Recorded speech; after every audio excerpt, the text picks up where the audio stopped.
Xbox on. Game on, baby! Wow!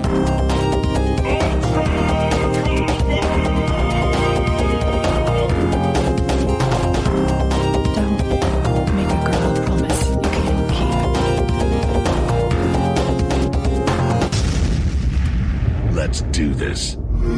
Hello and welcome to Xbox One Party Chat Podcast. It's the official podcast of the Xbox One subreddit. I'm your host, Ross Miller, and I'm joined by everyone's favourite uncle. It's Uncle Jesse. Hey there. And our lord and savoury snack, delicious cheese. Hey there. And we've also got Kaza Boom Boom, Carina. Hey! You ruined I it. don't know. You're supposed to be like, hey there. Oh, sorry! I was more doesn't know who fascinated the at why you call me Kaza Boom Boom. I was Yeah. like, okay.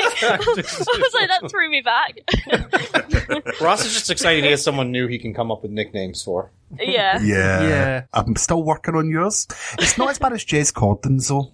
What's I Jess's always name? get Jez Cordon's like totally wrong. I think the last time it was he's not left, he's not right, he's Windows Central. Yeah, I remember that. That one was. I think I was mowing the lawn listening to that podcast, by the way, and got a good chuckle out of that. It was really, really stupid. But anyway, all four of us are on the pod together for the first time, and we don't have any interviews this week, so you get to listen to all of our four voices for a good 40 minutes or so. Yay. Yay. No. No. Okay. Yeah. Oh. But we usually start this podcast with what we've been playing this week, and we'll turn to Uncle Jesse. First of all, what have you been playing this week? Yeah, I'll try not to talk about Siege because again, I'm still playing that. I actually bought a whole bunch of new operators and loving Habana right now on there. I don't know why it took me so long to pick her up, but that's might be my spirit animal is. Can I just jump Habana. in here? Yeah.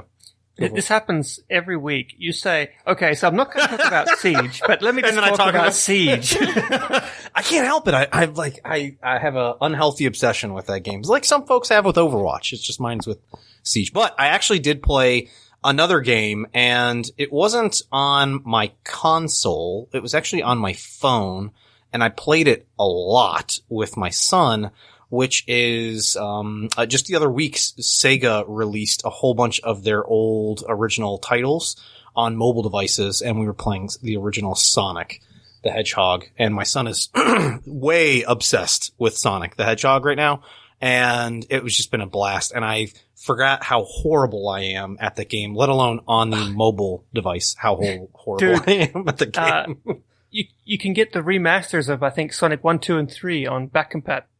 No, Yeah. no, you can't, can you? Because I was on there Yeah. looking. I didn't see any Sonic games. on I'm there, pretty were sure Sonic 3 I own, and I think it's on my back compat Oh, list, all right. ready to install. All right, I'm gonna have to go back and check that out. Then I was looking for a Sonic game that I could play on the Xbox One and could not find anything that was. I on could be wrong. Someone's definitely going to. I've cut my 360 up until this point, and I'm about to hit up GameStop or Best Buy or something like that and pick up Sonic Generations, which he also is absolutely in love with and is asking me almost every day to pick up a copy of that. There's the new Sonic game coming out soon. I know. I'm not Two of them? Is there two? Yeah, of them? 2. Yeah, two different Two? games, a sort of 3D version and then the sort of original classic style Sonic. Yeah, I think that's the one from where you can make your own Sonic character. Yeah. I've played it. Oh, you did? Really? Where'd you When? play it? I have nice. played it. I played the EGX last year. Oh, How was it? Was it Sonic? It was Sonic. Did you go fast? You go very, very fast and you Excellent jump very Sonic. little. Sounds like everything is in order, frankly. Well, anyway, Rhys, what about you? Me, what have I been playing this week? That's a good question. So I would jump back into Pit People. In fact, I was playing it just before we came on the pod because they released the 4th update, which is the something villains. It's like Vibrant Villains? Yeah, that's it, Vibrant Villains, which contains new story content. Pissing myself laughing, playing through that. They added a whole new map. They added like 30 new side quests. Just tons more of everything. This game has actually gotten to the point where it's really large. So I've been enjoying that immensely. And I also played some Dungeon Defenders 2. That's good when it works. There was some pretty serious issues with the launch involving broken servers, basically, with the game crashing and not letting you load in. But when it works, it's great, especially in split screen. And I also actually played, we had a friend over last night and we played Borderlands in 3-player split screen, Borderlands 2. And that was really fun and nostalgic. And I was shocked at how well it runs in 3-player split screen. Like, smooth as, like 30 frames locked. Yeah, it's always a game that's ran well, hasn't it? It's not resource heavy. No, I wouldn't say, like, it never really slows down or... Yeah. Rhys, what was the screen? How was it? How did it break up? Was it a 4-quadrant and one was blank for the... No, actually, first player, me, had the top. I had the whole top split, and second and third had to deal with, like, the bottom quarters. Ah, okay. Oh. Interesting. Yeah. Normally they, like, leave a blank one or maybe put the map there or something. But no, this time it was just the top half was all me, baby. Very cool. Yeah, but I mean, Borderlands, as Ross said, it's always been really, it runs on everything, any kind of PC. It ran on the Xbox in split screen just fine. But, you know, you don't really expect first-person shooter that's open world, you know, when you can cause all manner of havoc and explosions and stuff. You don't expect it to run at a locked 30 in 3-player split screen, but it does. It was great. I had a good time. I think I might have to play through Borderlands 2 again, actually. Carina, what about you? I've not played much this week, actually. Mainly, my mum's trying to finish Mass Effect Andromeda, so she's been hogging the Xbox this week. But I managed to play a bit. I actually have no idea because she's further than I am. It's a shame because I got Mass Effect on release day, but I've barely played it. I literally spent forever making my character, and I suppose that's as far as I've gone, other than the first mission. But instead of that, I've been playing Overwatch back in competitive again, mainly because I got very badly ranked right at the beginning, to the point where I wasn't actually ranked, and I've got to basically crawl myself out. I'm getting there slowly, but not quick enough. But obviously they've brought out the new character as well, which we'll get onto later on. So it was quite interesting to see the new Doomfist being released as well this week. Not voiced by Terry Crews, unfortunately. I know. No, I thought no. for sure. I think everyone was hoping that. Yeah. Well, isn't he? I thought they came out and said he was going to be doing is it another character at some point in the future?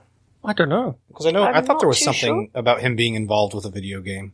He's a playable character in Crackdown 3, man. Oh, man, that's... Hey, come on. Oh, hey there, E3. There we go. We I forgot watched all it about together, that. Clay. I was like, Terry Crews, he's in a video game. They were just talking about Terry Crews. I know you're the oldest one here, man, but come on. And here's me thinking he was always a voice of diva. Well, for myself, it was, of course, the sale last week. So I picked up some games that I wanted to pick up, but hadn't yet had a shot of, including Thimbleweed Park. Oh, how's that? Which is great. Emma had good Absolutely things to say superb. about that. Maniac Mansion on the NES was one of my favourite games, and I am getting nostalgia with that.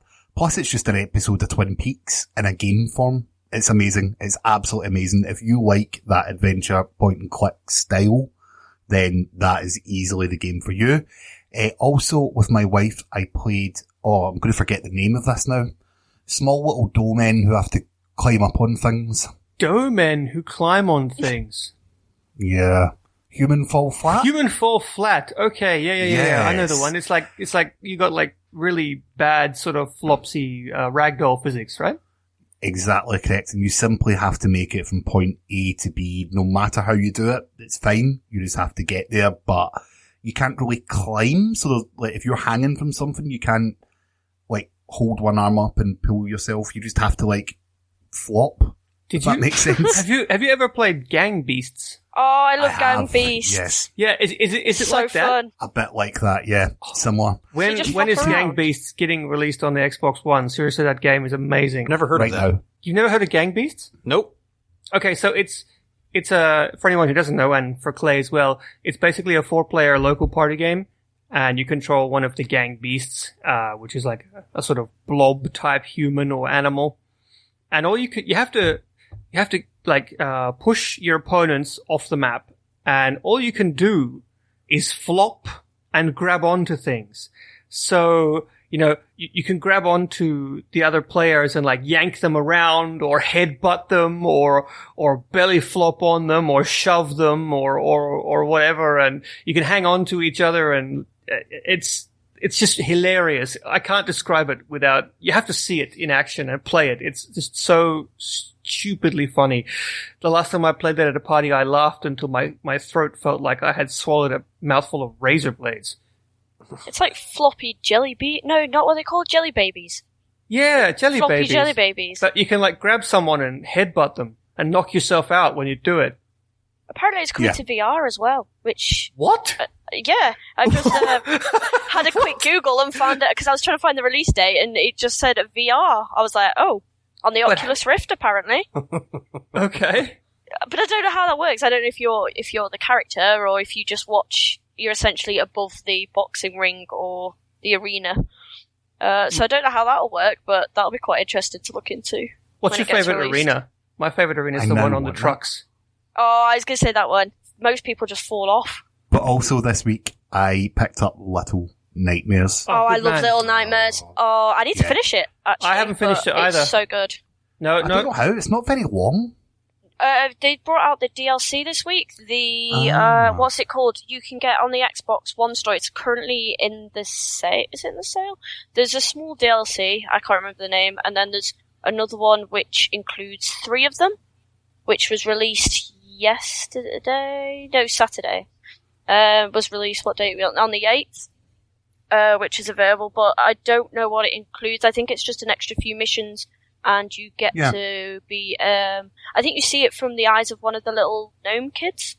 Oh, that sounds quite interesting. I haven't finished it, so no spoilers. No spoilers. As I say, I found it quite short, but I found that the time that I spent with the game, it was worthwhile. It was certainly worth the £9 odds that I paid for it. And I really, really think it starts slow, but gets better and better as it moves on. Isn't that what I would Jez say said? about the game. Was it Jez? I think he did. Yeah, I think he might have, and I would probably agree with him on that fact. Like, I feel as if the beginning of the game is just to ease you in, and it feels as if you're just doing the motions, just working your way through. But as the difficulty gets a little bit higher, and the people you're sort of facing, essentially, or the situations that you're facing become slightly more complex and slightly more entertaining, the game just really becomes good. Okay. But I'm really enjoying it. But Thimbleweed Park's definitely the best thing I bought. Oh, I also bought Battlefield 1 and Titanfall 2, then got refunds on them. Why? Because they're both coming to EA Access. That's right. Oh, yeah. Oh, okay. Oh, yeah, of course. Smart man. Yeah. So, yeah.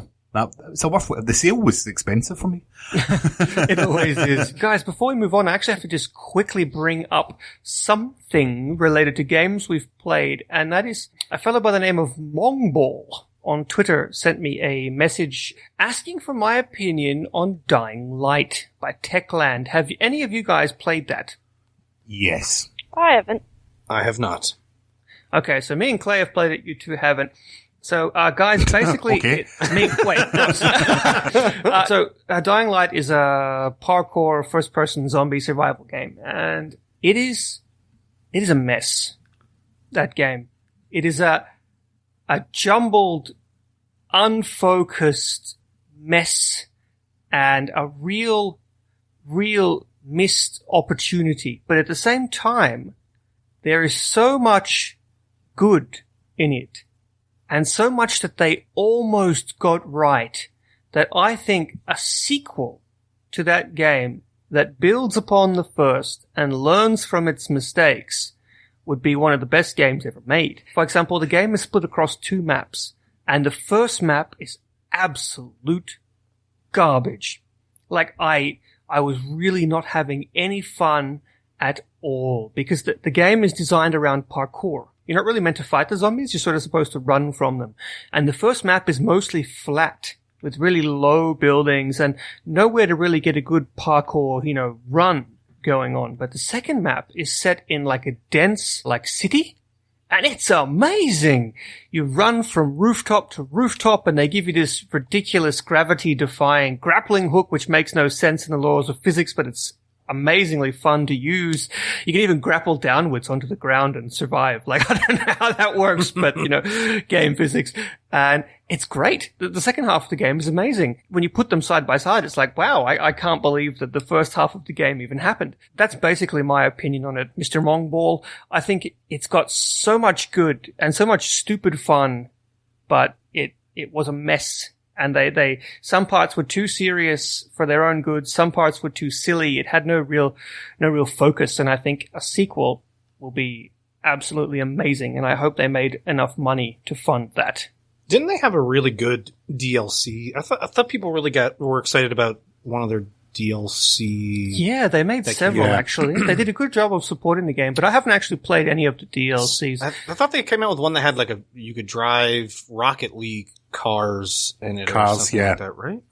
And they did a sort of arena put into it so you could drive about and run over zombies, and they done quite a lot DLC wise, and I think the DLC sorted some of the problems Rhys is talking about. Do you disagree with any of those, Ross? Sorry? Just well, yes, no? Oh, no, I was going to say, I had a quick shot at the DLC. I haven't given it a lot of time, and the reason why is I actually hated this game. Okay. I really did not get into it at all. I was really excited for it. And I just couldn't get into the game at all, even to a point where my friend who loved the game is a huge zombie fanatic. And he's like, I can't wait to play co-op with you on this. And I still couldn't get into it. The only good mechanic, which I thought was very, very cool, was the look back mechanic. Yeah, that's because great. The zombies in this game come to life at night. Well, they don't come to life, but you know what I mean. They walk slow, like what they normally do in zombie films during the day, but at night, you've got these super zombies chasing you. And when you're running full pelt, trying to get from building to building, and you look behind you and one of these are on your tail, that is scary. And if they're particularly close, the game will drop into slow motion for a sec to sort of enhance the terror. That was really good, actually. Night doesn't last for long enough, and it's too easy to skip. That's another problem that I have. I think if you're going to base the game around day and night, you shouldn't just be able to disregard nighttime entirely, except for the set pieces. But I mean, I think the best part about the game was the drop kick. If you ask me, that was the funniest thing. I still definitely want to try out the game, though, regardless of what any of you fools think. And by the way, Techland, the creators of Dying Light, will be on the podcast next week. We're very excited to talk about it. Are they? They're not. No, they're not. Oh. I was about to say, if they're listening, Ross, I actually would love to get a chat with you guys about it. Yeah. No, I would like to talk about that. I know, because, like I said, there's so much goodness in there. And I think that the biggest problem with the game was it was unfocused, and that the first map was just garbage. The map was just badly designed for the game itself. The second map, it's beautiful, it's gorgeous. But the first map was just no, why? No. So we find out what's been happening. Yeah, please move on before I throw up my mouth. You're listening to Xbox One Party Chat Podcast. This week in the subreddit. First story comes from user BK Freighters 7. BKF Raiders 7? Big Freighters. BKF Raiders? Big Freighters. Burger King. Big Freighters. Fried. Ooh, Burger King. No. Burger King Fried Raiders. This week's official sponsor, Burger King. Have it your way. This is all about, which blew up on Twitter and the sub, and about how they converted $97 worth of Walmart games into $482 worth of GameStop store credit towards an Xbox One X. And to explain this, games like Plants v Zombies and Need for Speed and things like that you could buy out of one store, take it to another store down the road and get 3, 4, 5 times the value of it. There's a lot of flipping and flopping. You had to go to 3 or 4 different stores, but I can tell you for certain that at least 2 of the moderator team partook, and one of them got a PlayStation 4 Pro for free. That's awesome. Oh, nice. Right? They very quickly patched this hole, but for a day...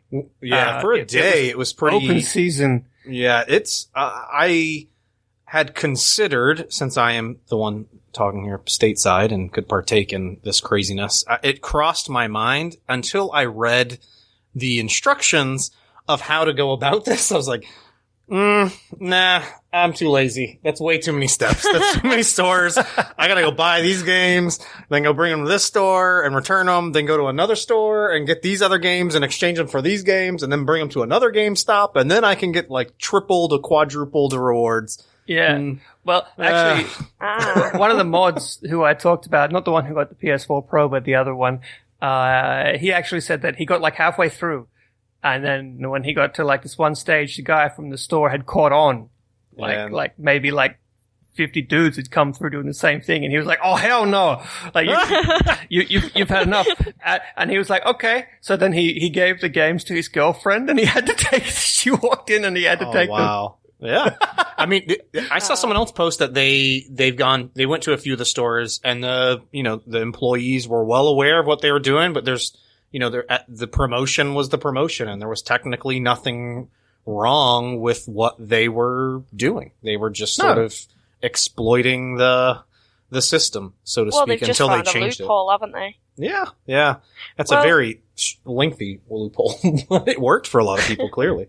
Yeah. I suppose, seeing as I work in a retail game store anyway, I can easily see it happening at the end, and at the end of the day, I suppose, like you say, if people come in and do it, then you've just got to agree because, the customer's always right and all that, but... No, they're not. No, we all know they're not, but we're not allowed to go out saying that straight away, but there is, we have things in place where there's... I don't know exactly how it works, but there's ways where all game-related stores, not just the brand I work in, but other brands, that they all interconnect in some like deep secret email market where they can track what people do.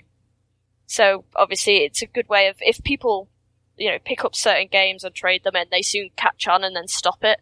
I think we've had something similar. Oh, we had one of people copying receipts to get refunds. Jeez.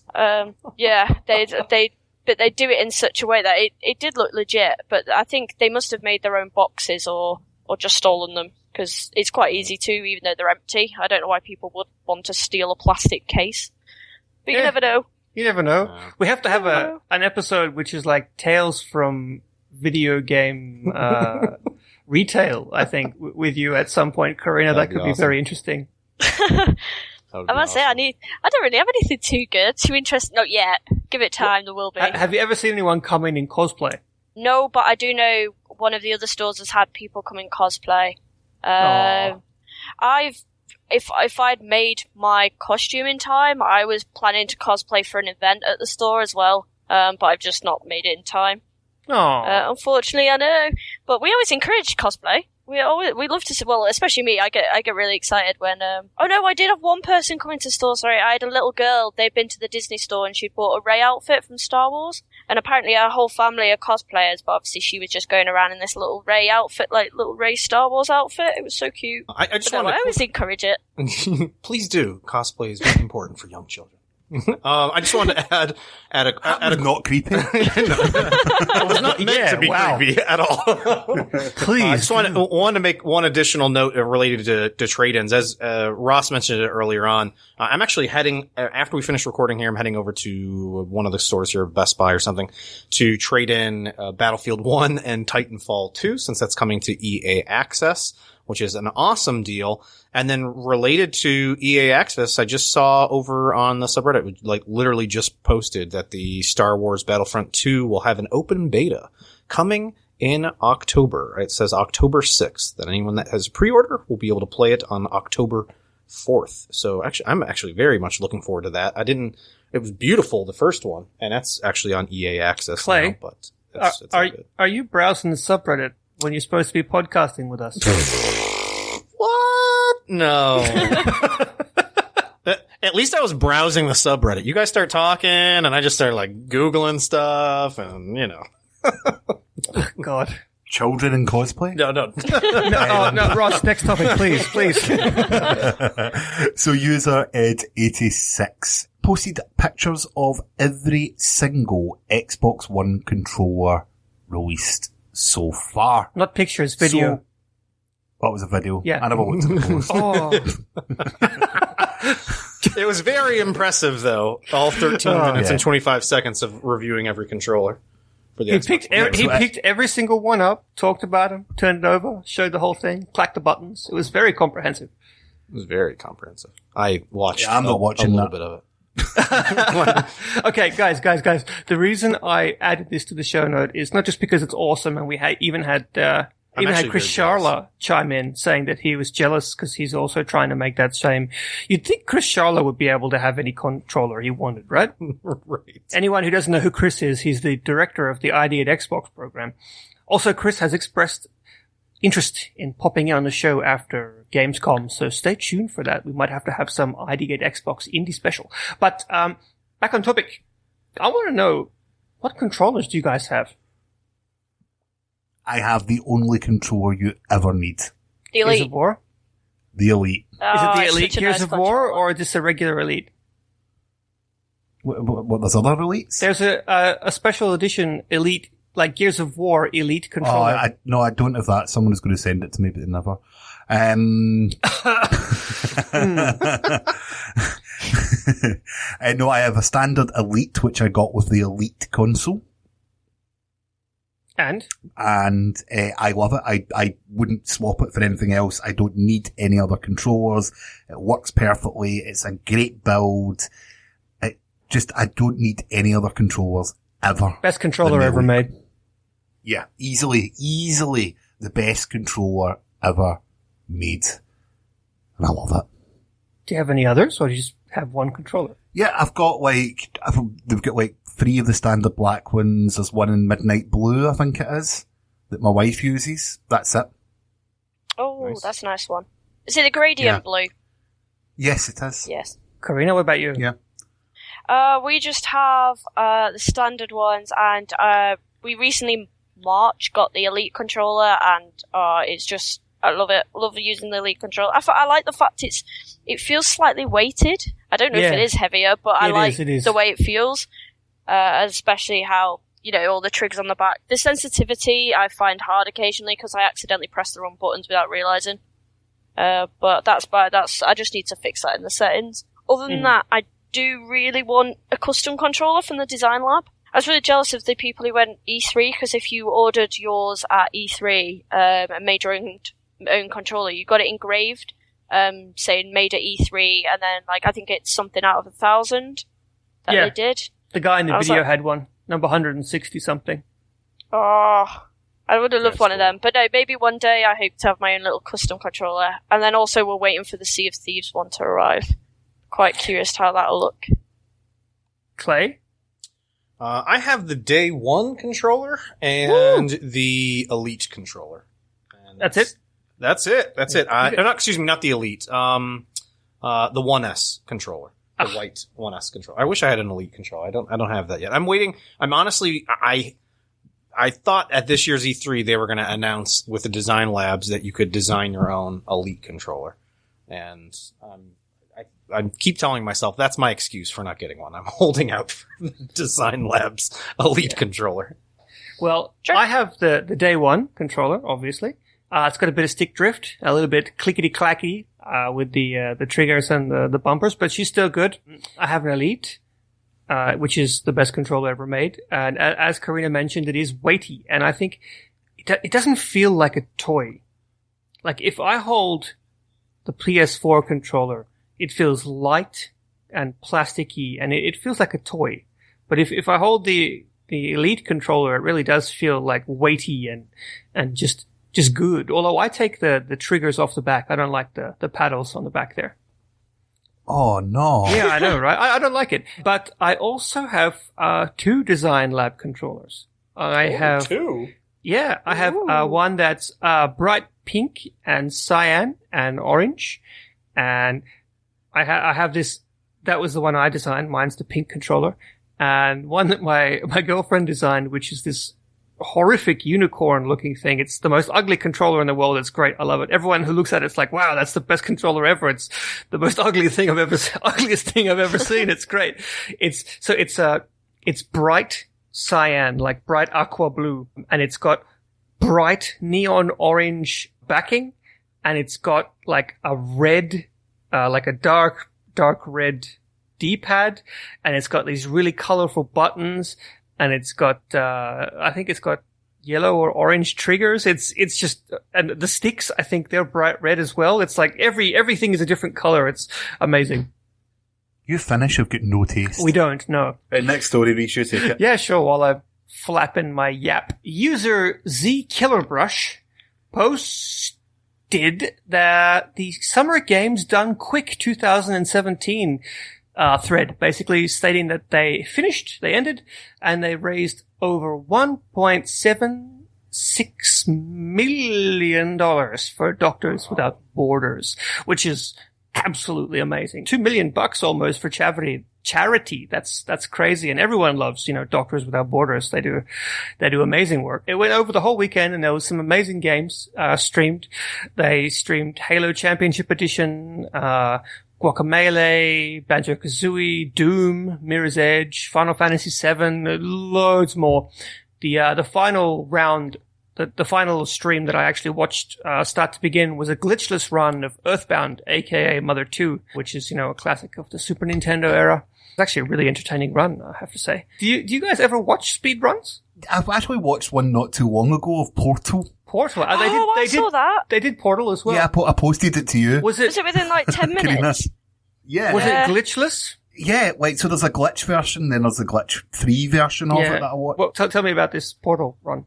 It was just incredible, the attention that people take to the detail. Obviously, they're watching other videos, they're learning what to do, they're practicing loads. The skill levels involved in doing a speed run are unbelievable. There's a speed run of the entirety of Quake. I really recommend you watch it, because this guy is flying around the map, rocket jumping, has every turn memorized, the trajectory of grenades memorized. It's insanity. And in fact, they did a speed run, Clayton, this is for you, of Zelda Breath of the Wild. How long do you think it took? I've actually seen a few of those, and it's where they kind of catapult themselves into the castle from way far away. Maybe 30 minutes? No, well, the one during the run was 15 minutes. That's borderline insanity. I don't know. Because in 15 minutes, you have no health. You have no health. You have the four health bars, or whatever you start with, 3 health bars. Yeah. Naked run. Basically, you rush through the first 4 dungeons, grab the parachute, run straight to the castle, grab the weapon that you need to defeat Ganon, and then kick his ass. And that's it. It's great. But yeah, so it was a really cool event. I had a good time. The Earthbound speedrun was actually really cool, because I haven't seen Mother 2, if you're a purist. I haven't seen that, since I played it years ago. So yeah, it was really nice to watch that play through.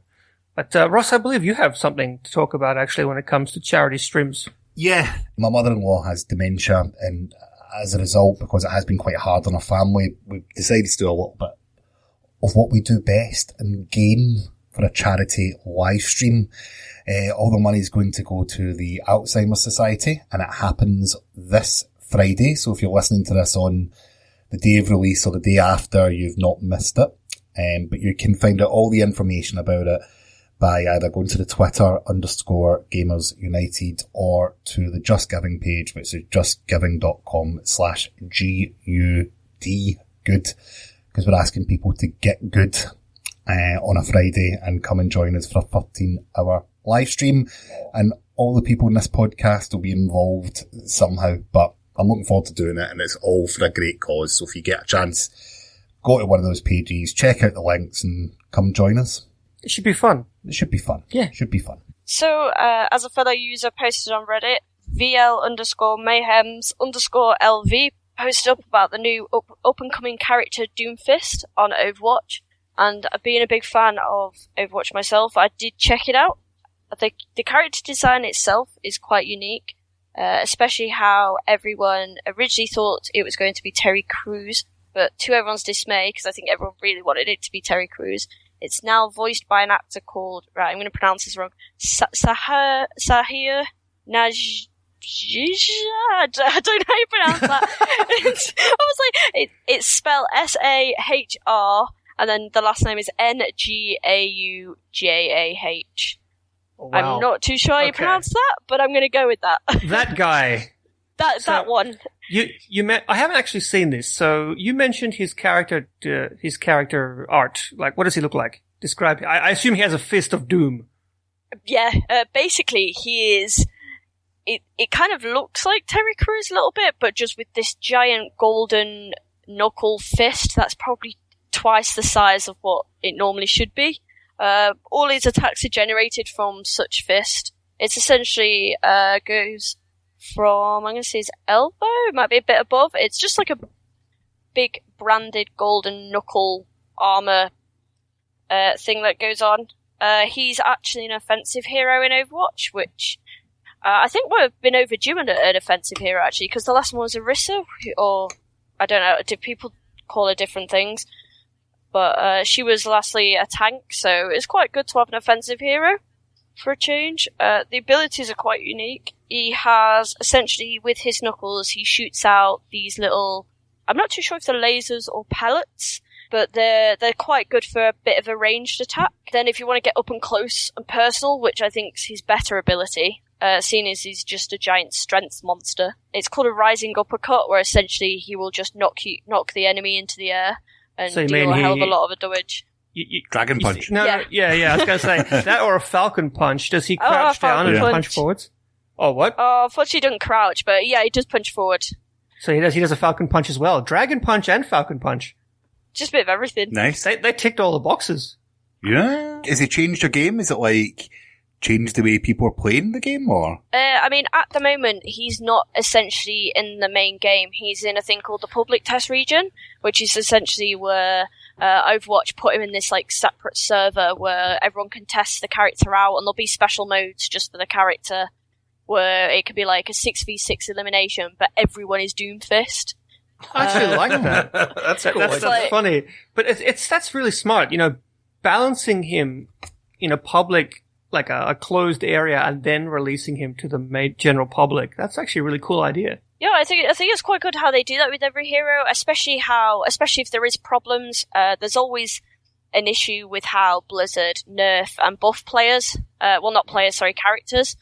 But I have a feeling that Doomfist is at the moment he's a bit OP, but I don't know, I've not really seen him against many other characters. I'm not too sure who he'll be good against and who he'll be weak against, because you can try it out slightly, but I think everyone's so content with playing the character that no one is playing anything else in the public test region. That's it. But his ultimate is probably one of the best moves I've seen for a while. Essentially, a lot of the characters, they go into the battle and the moves are right there and then on the floor. Or the ground of the arena, whereas Doomfist essentially flies up into the air and does this essentially a meteor strike and just slams straight into the ground, knocking or killing all enemies within a radius. But the thing is, you can choose where you can land, which is you don't normally get that. Normally you have to run into the enemies, and at the point where you're about to release your ultimate, you can probably be killed. Mm-hmm. Whereas Doomfist, you're essentially flying up in the air. Now, at the moment, I don't know if characters can shoot you whilst you're up in the air, or if you just disappear from the map entirely, but there is a time limit on the ultimate. You can't just hover and avoid all damage for like the whole game, because I think that would definitely... there might be an issue with being able to avoid damage for the entire map. I don't know, what do you think, guys? I think everyone would just hover, wouldn't they? I would. Yeah, like, he's still not going to get past my Hanzo, so it doesn't make a difference. Oh, Hanzo mean. Although he does have one of the best passive abilities. Not many characters have such abilities, but Doomfist gets a temporary personal shield. So no matter what happens, you're always going to have a bit of a defense, which I think is pretty cool as a character, but I don't know if that itself will be a bit OP or if they'll get rid of it, because you don't really see many characters with such abilities. No. But I'm quite excited to try him in the main game. I just love his ultimate, to be honest. best. Like, it would be weird, like, because they won't really get the balancing right until he's up in all modes, won't it? Will they? You know, because they don't really know what's going to happen. True. Yeah. I suppose they'll just have to see, and then I think what will happen is they'll wait till the competition season finishes and then release Doomfist, because there's normally about a 2-3 week period before the next competition season starts, so they'll probably release him, see how he is, and then either nerf or buff him depending on how everyone reacts, and just take it from there. That's what they usually do anyway, which is quite a good way of doing things. I mean, I suppose you can only just test them out, and it's all about feedback, really. Clay, when it comes to characters. You're awful quiet. Have you played Overwatch? I have not. So you're like me. Been absent from the Overwatch fan craze. You know what? I'm for whatever reason, I'm just not interested in jumping in the game. What I am very excited about with this new character is someone recreating that giant Doomfist as a replica prop. And seeing photos of that online, because the character designs in this game are just absolutely amazing for like any sort of cosplay convention that any video game convention, San Diego Comic-Con, any of those were just I can't wait to see what someone whips up for this. My boss's daughter, she's 18 and she's super into Overwatch and other stuff like that, but like really into Overwatch. And she likes to draw. So of course she's always drawing Overwatch characters, and no, not like that. Well, maybe she is, but not where I can see it. And, just the other day she had, like I was leaving work and she came in and, you know, we traded pleasantries and then I left for home. And in my office I have this huge easel where I write down everything that I have to do, like a big to-do list. And I came back the next day and she had drawn all over it, Overwatch memes. There was a huge, what's her name? The Korean one, the Korean girl. Diva. There was, with the robot. There was a huge diva on the top and it was amazing. I should take a photo and show it to you guys. It's really funny. But she just drew it in Text-A-Pen. So the character designs are definitely a favorite among everybody, I think. For Team Fortress 3. Yes, exactly. Should we wrap it up, Ross? Crap it up, the very first, I should say, 4-way episode. Yep. No one's going to jump on that? No. I'm not jumping on anything with you involving a 4-way. Okay, cool. To be honest with you. You got me. I'll pay that. Yep, so thank you everyone for joining us for another episode of Party Chat. We will be back next week with a regular episode.